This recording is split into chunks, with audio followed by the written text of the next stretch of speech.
Assalamualaikum dan salam sejahtera kepada semua.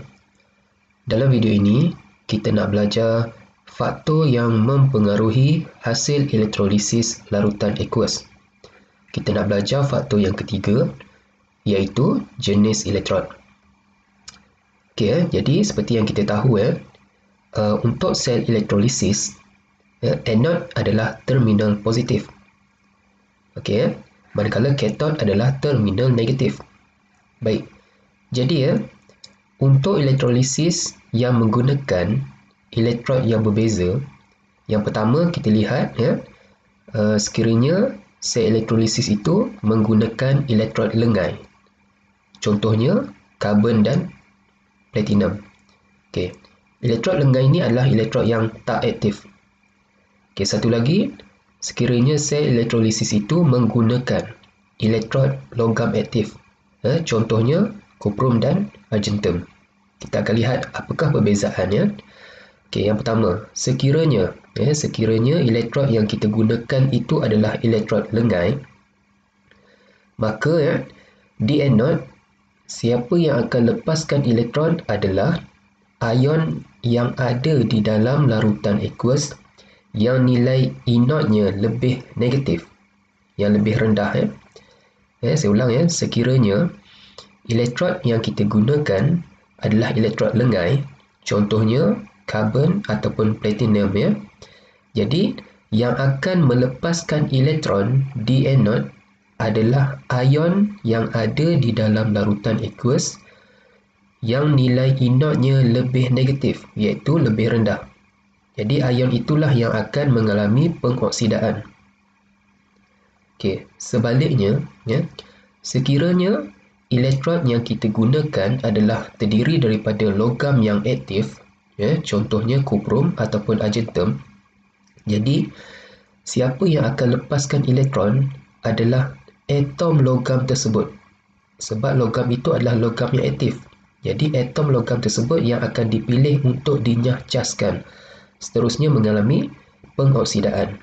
Jadi awak lihat perbezaan antara dua ni. Kalau elektrod itu adalah elektrod lengai, jadi dia tidak akan bertindak balas. Maka yang akan melepaskan elektron di anode adalah ion yang ada di dalam larutan, di mana ion yang nilai inodnya lebih rendah akan dipilih untuk dinyahcaskan.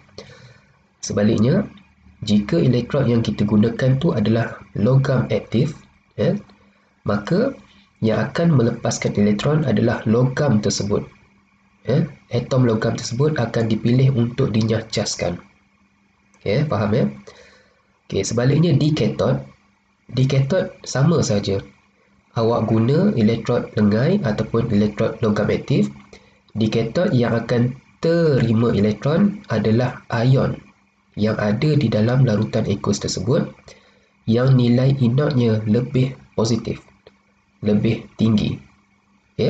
Bukannya elektrod yang akan terima elektronnya, bukannya logam aktif yang akan terima elektron. Sebaliknya ion yang ada di dalam larutan aqueous tersebut yang akan menerima elektron. Kita lihat contoh. Baik, kita ada dua sel elektrolisis yang menggunakan, yang ini kita gunakan elektrod karbon. Jadi awak kena ingatlah, elektrod karbon tu sifat dia lengai. Lengai tu maksudnya tak aktif. Satu lagi, kita gunakan elektrod kuprum. Kuprum ni adalah logam aktif. Dan larutan aqueous yang kita gunakan sama saja, iaitu larutan kuprum 2 sulfat. Jadi langkah pertama, apa yang kita perlu tahu, apa yang perlu kita perlu kena pasti adalah terminal positif dan juga terminal negatif, kan? Jadi seperti yang kita dah pelajari sebelum ini, untuk kita tahu terminal positif dan juga terminal negatif bagi sel elektrolisis adalah bergantung kepada bateri. Di mana ini adalah bateri, di mana garisan yang panjang tu adalah terminal positif, manakala garisan yang pendek itu adalah terminal negatif. Jadi elektrod yang disambungkan ke terminal positif bateri, dia akan menjadi elektrod positif, manakala elektrod yang disambungkan ke terminal negatif bateri, dia akan menjadi elektrod negatif. Ingat tu Okey. Dan untuk sel elektrolisis, elektron ataupun terminal positif dikenali sebagai anode, manakala terminal negatif dikenali sebagai katod. Dia berbeza dengan sel kimia. Untuk sel kimia, anode tu adalah terminal negatif, manakala katod adalah terminal positif. Okey, dia terbalik awak kena ingat Okey, dan elektron dia sentiasa mengalir daripada anode ke katod. Elektron dia akan sentiasa mengalir daripada anode ke katod. Okey. Kemudian kita kena kenal pasti apakah ion yang ada di dalam larutan aqueous ini. Jadi larutan yang kita gunakan adalah larutan kuprum 2 sulfat. Maka dalam larutan kuprum 2 sulfat ni kita ada ion kuprum 2 dan juga ada ion sulfat. Dan jangan dilupa, oleh kerana dia adalah larutan aqueous, bermaksud dia ada air. Dalam air ada ion hidrogen dan juga ada ion hidroksida. Maka dalam larutan kuprum 2 sulfat ada 4 jenis ion. Kemudian kita kena kenal pasti ion mana yang akan bergerak ke terminal positif dan ion mana yang akan bergerak ke terminal negatif. Jadi semua ion yang bercas positif akan berkumpul di sekeliling elektrod negatif. Ion yang bercas positif dia akan bergerak, dia akan berkumpul di sekeliling terminal negatif. Manakala semua ion yang bercas negatif dia akan berkumpul di sekeliling terminal positif. Baik. Jadi sekarang apakah tindak balas yang berlaku di anode? Baik. Untuk elektrod lengai, elektrod karbon yang kita gunakan di anode, siapa yang akan melepaskan elektron, anode akan melepaskan elektron. Jadi siapa yang akan melepaskan elektron adalah ion negatif ini. Ada 2 ion negatif, jadi kita kena pilih yang mana satu yang akan melepaskan elektron adalah ion yang nilai inotnya lebih negatif, yang lebih rendah. Okey.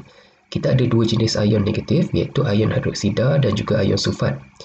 Yang akan melepaskan elektron adalah antara 2 ion ni, iaitu ion yang nilai inotnya lebih negatif. Macam mana nak tahu? Kenalah rujuk siri keupayaan elektrod piawai. Okey, awak boleh rujuk di dalam buku teks muka surat 24. Awak lihat yang manakah ion yang nilai inotnya lebih negatif, lebih rendah. Jadi berdasarkan siri keupayaan elektrod piawai, ion hidroksida nilai inotnya lebih negatif.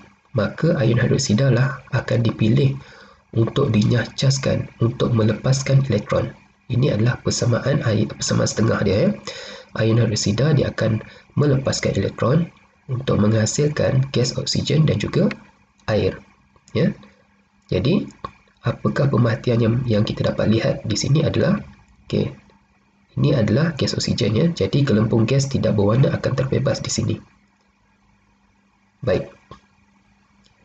Kita lihat pula di sini sel elektrolisis yang menggunakan elektrod kuprum. Elektrod kuprum ni dia adalah logam aktif. Jadi di anode, siapa yang akan melepaskan elektron adalah bukan ion ini. Sebab elektrod yang kita gunakan adalah elektrod kuprum. Dia aktif. Jadi yang akan melepaskan elektron adalah kuprum itu sendiri yang akan melepaskan elektron. Oleh kerana kuprum digunakan sebagai elektrod, kuprum akan melepaskan elektron kerana kuprum adalah logam yang aktif. Jadi atom kuprum dia akan melepaskan elektron untuk menghasilkan ion kuprum 2. Awak ingat tu Jadi apa yang berlaku di sini adalah awak lihat. Ini atom kuprum berpecah. Dia bertukar menjadi ion kuprum.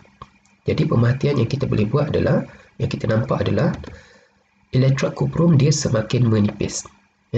Atom ataupun berpecah dia jadi ion. Elektrod kuprum dia menipis lah. Elektrod kuprum ni dia akan menipis. Baik. Okey.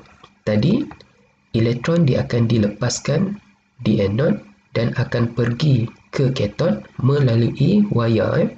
Elektron dia tak akan masuk dalam larutan. Elektron dia akan bergerak melalui wayar. Jadi elektron akan dilepaskan di anode dan akan sampai di katod. Jadi siapa yang akan terima elektron? Okey. Kita lihat sel elektrolisis ini dengan menggunakan elektrod karbon yang lengai ya. Jadi siapa yang akan terima elektron di katod adalah ion yang nilai inodnya lebih positif, lebih tinggi.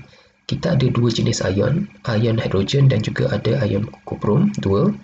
Jadi siapa yang akan terima elektron adalah ion yang nilai inodnya lebih tinggi. Jadi rujuklah siri keupayaan elektrod piawai.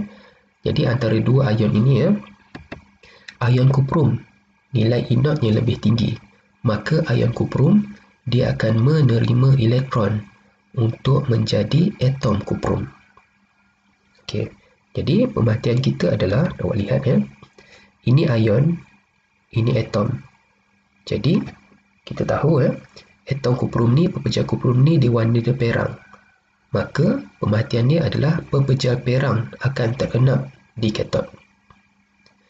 Okey. Lagi satu pemerhatian, awak lihat ini. Okey. Ini ion kuprum 2. Jadi kita tahu ion kuprum 2 ni dia berwarna biru. Ion kuprum dia menjadi atom.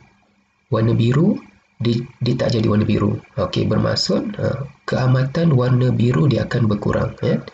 Larutan ni dia berwarna biru. Jadi larutan ni asalnya warna biru. Selepas tindak balas dia tak jadi warna biru. Jadi pemerhatian kita adalah keamatan warna biru berkurang. Okey, kita lihat pula sel elektrolisis dengan menggunakan elektrod kuprum.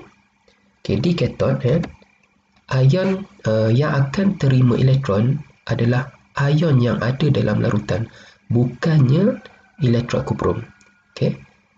Di katod yang akan terima elektron sama saja prosesnya macam kita gunakan elektrod lengai. Elektrod lengai dan juga elektrod aktif, di katod tindak balas dia sama saja, iaitu yang akan terima elektron adalah ion yang ada dalam larutan, bukannya elektrod kuprum. Yang berbeza di anode saja.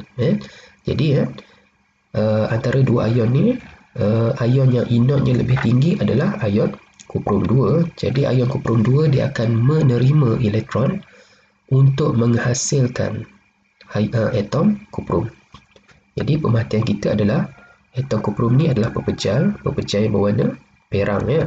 Jadi pepejal perang dia akan terenap pada katod. Baik. Kemudian pemerhatian yang kedua ialah keamatan warna biru kekal. Okey, kenapa dalam sel elektrolisis ini keamatan warna biru dia kekal? Kenapa dalam sel elektrolisis ini keamatan warna biru dia berkurang? Cuba awak fikir. Ya. Cuba awak lihat ion kuprum ni dengan ion kuprum ni.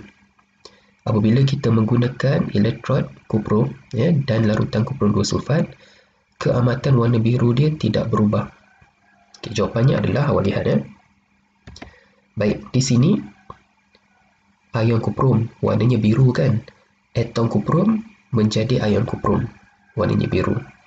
Di sini ion kuprum warnanya biru menjadi atom kuprum kan. Okay, kita lihat di sini. Asalnya larutan tu berwarna biru. Okay, di sini ion dia warna biru. Selepas tindak balas dia tak ada ion. Dia tak ada jadi warna biru lah. Warna biru, tak ada warna biru. Di sini atom ataupun pepejal. Di sini ion warna biru. Tak ada warna biru, dia jadi warna biru. Bermaksud dekat sini warna biru dia hilang. Dekat sini warna biru dia bertambah. Sebab itulah keamatan warna biru dia kekal. Dekat sini berkurang, dekat sini bertambah. Jadi warna biru dia tidak berubah. Ya. Jadi saya harap awak faham ya. Apakah perbezaan sekiranya kita menggunakan elektrod lengai dan juga elektrod aktif di dalam sel elektrolisis ya. Jadi saya nak awak buat latihan di dalam buku kerja muka surat 43 sehingga 45 dan buku teks muka surat 43 aktiviti 1J. Okey ya. Sekian, terima kasih.